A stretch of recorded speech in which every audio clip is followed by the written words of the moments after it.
പണിയില്ലാതെ ഞാൻ അലഞ്ഞ് നടക്കുമ്പോൾ മനസ്സിൽ തോന്നിയൊരൈഡിയ, പുഴയിൽ കിടക്കുന്ന മണലുവാര്യങ്ങു മറിച്ചു വിറ്റെന്നാൽ കോടിയാ.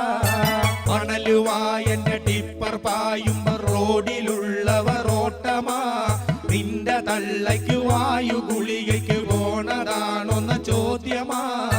കണ്ണു വെട്ടിച്ച് കണ്ട വഴിയെ ഞാൻ മണലുമായങ്ങു പായുമ്പോൾ കയ്യും നീട്ടിയങ്ങ് റോഡിൽ നിൽക്കണ എസ്ഐ ചാണ്ടിയും കൂട്ടരും. നീട്ടിയ കയ്യിൽ നോട്ടൊരെണ്ണ ഞാൻ ചുരുട്ടി മടക്കങ്ങ് കൊടുത്തപ്പോ നന്ദിയോടൊരു നോട്ടം നോക്കിയിട്ട് എസ്ഐ എങ്ങോട്ട് പോയടാ. വീട് പണിയുവാനേറെ വേണ്ടത് മണലെന്നത് വ്യക്തമാ. ഇന്ന മണലിന്റെ റേറ്റ് കേൾക്കുമ്പോ ബോധം പോയത് സത്യമാ. ഭാരതപ്പുഴലുള്ള മണലത് കട്ടുവാരലും മത്സരം. ഭാര്യങ്ങു മണലു തീരുമ്പോ ഭാരതം ബാക്കി കാണുമോ?